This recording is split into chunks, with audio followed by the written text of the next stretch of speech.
En la segunda mitad del siglo XIX, cuando España trataba de encontrar su lugar en un mundo sacudido por revoluciones industriales y convulsiones políticas, una familia mallorquina levantaba discretamente un imperio desde las bóvedas silenciosas de los bancos. La casa de Villalonga no apareció en los libros de heráldica medievales ni en las crónicas de batallas gloriosas. Su linaje no se forjó con espadas, sino con contratos, pagarés y alianzas matrimoniales calculadas. Imaginemos un salón en Madrid, hacia 1870. Bajo las lámparas de cristal resuenan las notas de un piano mientras caballeros con frac conversan en voz baja sobre deuda pública, ferrocarriles y colonias ultramarinas. Entre ellos, con la serenidad de quien conoce el poder de la discreción, se mueven los Villalonga, banqueros de origen isleño que, en apenas 2 generaciones, han logrado algo que parecía imposible en la rígida jerarquía social española: codearse de igual a igual con la aristocracia de sangre azul. El rumor corre de boca en boca. Son comerciantes, pero se casaron con marquesas. Son financieros, pero ya se sientan junto a los duques en el Senado. ¿Hasta dónde llegarán? La escena podría confundirse con un drama teatral. El contraste entre el brillo del oro y el peso de los apellidos antiguos, entre la nobleza heredada y la riqueza adquirida. Pero detrás de los brindis y los abanicos de seda se esconde una verdad incómoda. La fortuna que les abrió las puertas del poder también los expuso a tensiones invisibles. En un país donde el honor de los linajes era tan valioso como la solvencia de un banco, cada paso de los Villalonga fue observado con sospecha, y en esas miradas se adivinaba la pregunta que atravesaría su destino. ¿Podía una familia de banqueros, por más rica e influyente que fuera, convertirse de verdad en aristocracia? ¿O siempre cargaría con la sombra de ser recién llegados? Para comprender la magnitud del ascenso de los Villalonga, hay que regresar a Mallorca, esa isla mediterránea que durante siglos fue puente entre Oriente y Occidente, enclave de comerciantes, corsarios y nobles venidos de la península y de Italia. Allí, en el siglo XVIII, la familia Villalonga ya se distinguía entre las élites locales por su participación en el comercio marítimo, la exportación de productos agrícolas y la gestión de rentas. La Mallorca de aquella época vivía entre 2 mundos: la tradición feudal de sus terratenientes y la emergencia de una burguesía ilustrada que veía en el comercio y la banca un camino hacia el poder. Los Villalonga supieron situarse en ese espacio intermedio. Sus primeras generaciones diversificaron negocios: trigo, aceite, vino, y poco a poco se acercaron al crédito financiero, prestando dinero a comerciantes, a armadores de barcos e incluso a instituciones locales. La figura clave de esta transición fue Juan Villalonga y Forteza, uno de los patriarcas que consolidó el prestigio de la familia durante la primera mitad del siglo XIX. Bajo su impulso, los Villalonga pasaron de ser notables insulares a agentes financieros con conexiones en Barcelona y Madrid. Su fortuna inicial no provenía de minas ni de tierras infinitas, sino de la astucia para conceder préstamos en los momentos críticos, de saber invertir en deuda pública y, sobre todo, de cultivar alianzas con otras familias mallorquinas, como los Morel o los Fuster. Sin embargo, el verdadero salto social no se limitaba a la riqueza material. En una España donde la nobleza seguía marcando los ritmos de la política y el prestigio social, era necesario comprar respetabilidad a través de matrimonios estratégicos. Así, a mediados del siglo XIX, varios miembros de los Villalonga contrajeron matrimonio con mujeres pertenecientes a casas tituladas, como los marqueses de la Bastida o familias con acceso al Senado del Reino. Estas alianzas matrimoniales fueron la llave que abrió los salones de Madrid y permitió que un apellido de raíces mercantiles sonara junto a apellidos centenarios. El contexto histórico también jugó a su favor. Tras la Guerra de la Independencia y las convulsiones del liberalismo, España buscaba modernizar sus estructuras financieras. El Estado, siempre necesitado de crédito, dependía cada vez más de banqueros capaces de movilizar capital privado. Ahí entraban los Villalonga, ofreciendo liquidez a la administración, participando en operaciones de deuda pública y consolidando su reputación como banqueros de confianza. En Mallorca, la familia todavía mantenía un pie en las tradiciones isleñas, residencias solariegas, vínculos con la vida eclesiástica, patronazgo cultural. Pero en Madrid se forjaba otra identidad, la de una familia puente entre la burguesía financiera y la nobleza cortesana. Un pie en el Mediterráneo y otro en la capital del reino. Esa dualidad sería el sello de los Villalonga. Y así, a medida que los barcos mercantes dejaban paso a los títulos de crédito y los contratos de matrimonio, la familia iba sembrando las bases de su futura grandeza. Pero también, sin saberlo, ponía las primeras semillas de tensiones que más tarde brotarían con fuerza. ¿Podía un apellido de comerciantes, por más alianzas nobles que tuviera, sobrevivir al escrutinio implacable de una aristocracia celosa de sus privilegios? El verdadero esplendor de la Casa de Villalonga llegó en la segunda mitad del siglo XIX, cuando España, todavía con cicatrices de guerras civiles y cambios de régimen, se abría lentamente a la modernización económica. En ese terreno incierto, los Villalonga se convirtieron en protagonistas de un nuevo poder. La banca privada, la gestión de capitales y el control de redes financieras que unían Madrid, Barcelona y París. En la capital, su presencia ya no era discreta.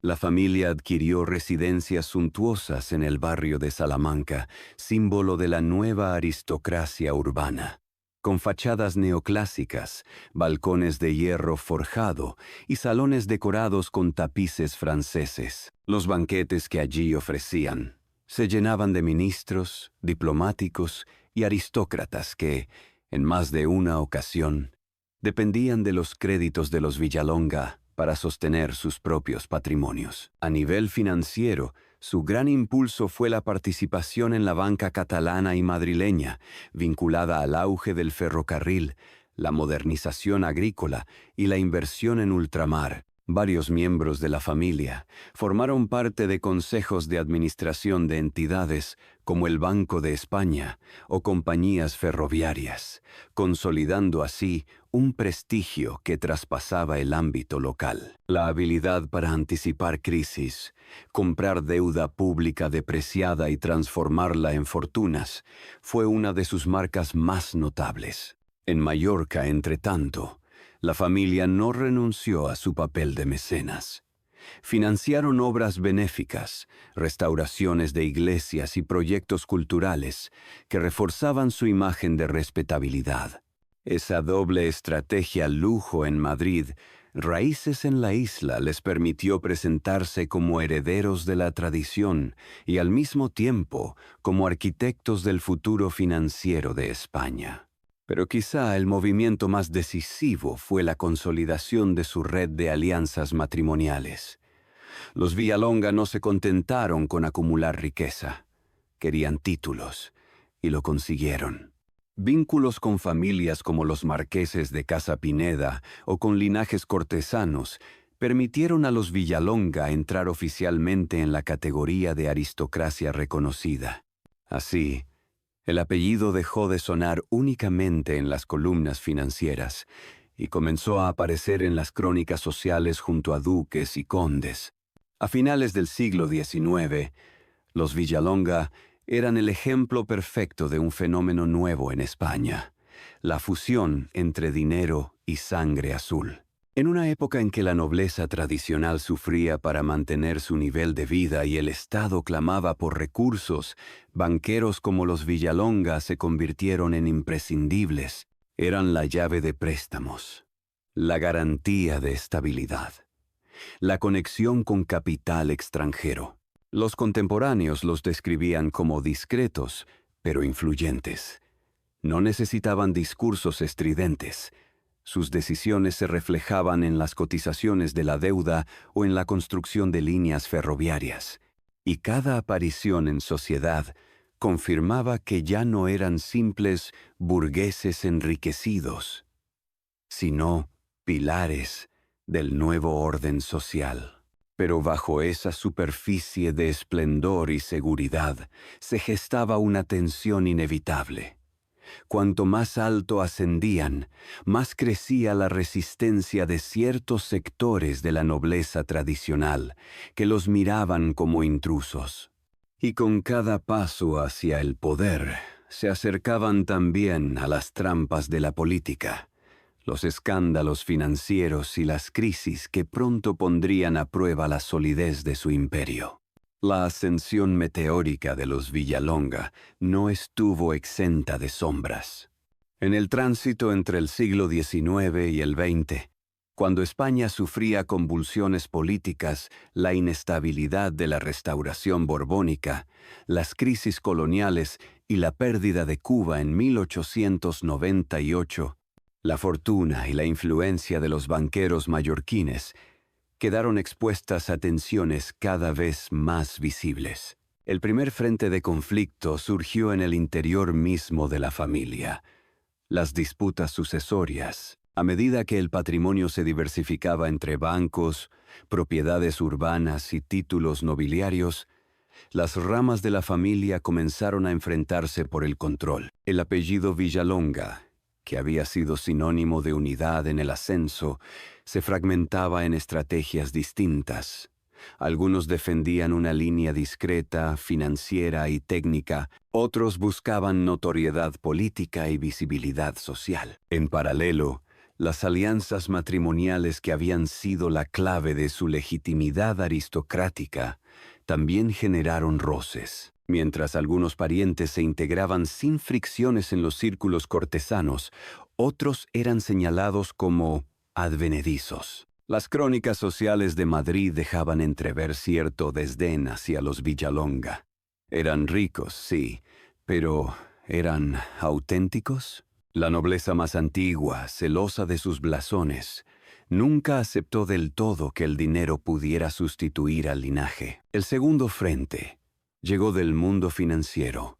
La banca privada española, altamente dependiente de la estabilidad del Estado, sufrió fuertes sacudidas tras el desastre del 98 y la pérdida de las colonias. Los Villalonga, como otros banqueros de la época, se vieron obligados a refinanciar deudas, renegociar préstamos y asumir riesgos en un contexto de incertidumbre. Hubo rumores, algunos ciertos, otros magnificados por rivales de especulaciones fallidas y operaciones poco claras con deuda pública. Estos rumores alimentaron la imagen de una familia poderosa, pero vulnerable a los vaivenes del mercado y a la desconfianza pública. Además, su creciente implicación en política añadió un tercer nivel de tensión. Algunos Villalonga ocuparon escaños en el Senado y cargos en instituciones oficiales. Esto les dio prestigio, pero también los expuso a los vaivenes de la política española, marcada por el caciquismo, la corrupción electoral y las rivalidades entre liberales y conservadores. Ser banquero y político al mismo tiempo significaba estar bajo escrutinio constante. En este ambiente, los Villalonga se convirtieron en símbolo de una paradoja. Eran indispensables para la maquinaria del Estado y para la supervivencia de una aristocracia empobrecida, pero al mismo tiempo eran percibidos como intrusos en un mundo que nunca los aceptaría del todo. Y cuanto más intentaban consolidar su poder, más crecían las grietas que amenazaban con resquebrajar su edificio social y financiero. El lujo de sus salones madrileños contrastaba con los rumores de bancarrota. Los títulos nobiliarios recién adquiridos contrastaban con la sospecha de dinero fácil. El brillo exterior empezaba a agrietarse, dejando entrever las tensiones que tarde o temprano arrastrarían a la familia hacia una etapa de declive. El cambio de siglo trajo consigo un aire envenenado para muchas de las grandes fortunas financieras de España. Y los Villalonga, que habían escalado hasta la cima con discreción y audacia, no pudieron escapar de las corrientes que arrastraban al país entero hacia una era de crisis y transformaciones. La primera sacudida fue la crisis colonial de 1898. La pérdida de Cuba, Puerto Rico y Filipinas supuso un terremoto económico. Inversiones en comercio ultramarino, bonos del Estado vinculados al esfuerzo bélico y préstamos a empresas coloniales se derrumbaron. Los Villalonga, como otros banqueros, vieron evaporarse una parte considerable de su capital.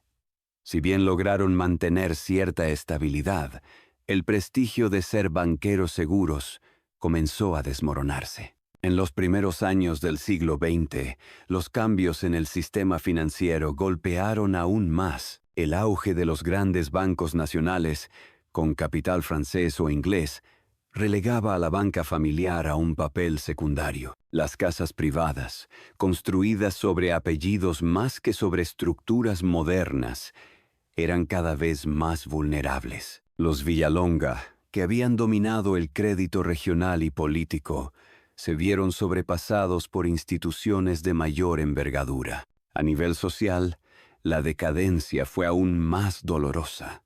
Los matrimonios que antaño habían sido la clave de su ascenso se convirtieron en cadenas. Herencias fragmentadas, conflictos judiciales y dinastías rivales dentro de la misma sangre. La unidad familiar se quebró y con ella el poder colectivo. En la prensa se leían con frecuencia notas sobre subastas de propiedades, ventas de fincas mallorquinas y liquidaciones de joyas familiares. Aquellos palacios que habían simbolizado su entrada triunfal en la aristocracia ahora se ofrecían al mejor postor. El golpe definitivo vino con la crisis financiera de 1914 y la inestabilidad política de la Restauración. España, neutral durante la Primera Guerra Mundial, vivió un auge momentáneo, pero también un descontrol inflacionario que descolocó a muchas casas bancarias. Los Villalonga, atrapados entre deudas heredadas y operaciones arriesgadas, ya no pudieron sostener la imagen de grandeza. En Mallorca, algunos descendientes se retiraron a una vida más discreta, conservando residencias históricas, pero alejados del brillo de Madrid. En la capital, otros intentaron reinventarse en política o en negocios menores, pero el apellido había perdido la fuerza que una vez abría las puertas de ministerios y palacios. La caída no fue un cataclismo repentino, sino una lenta erosión. El desgaste de la fortuna, la fragmentación del linaje y el olvido de la memoria pública. Lo que en una generación había sido símbolo de modernidad y de fusión entre dinero y nobleza, en la siguiente se convirtió en un eco del pasado. Un recordatorio de que en España ninguna grandeza era eterna. Y así, la casa de Villalonga, que alguna vez brilló como ejemplo de los banqueros capaces de codearse con marqueses y duques, comenzó a desvanecerse de los salones principales, quedando solo en las notas al pie de la historia aristocrática. La historia de los Villalonga no terminó con la venta de palacios ni con el silencio de sus salones madrileños. Aunque su brillo como banqueros de la aristocracia se desvaneció, la huella que dejaron sigue siendo visible en distintos planos de la memoria española. En Mallorca, todavía se conservan casas solariegas y archivos familiares que testimonian el papel de la familia como motor económico de la isla.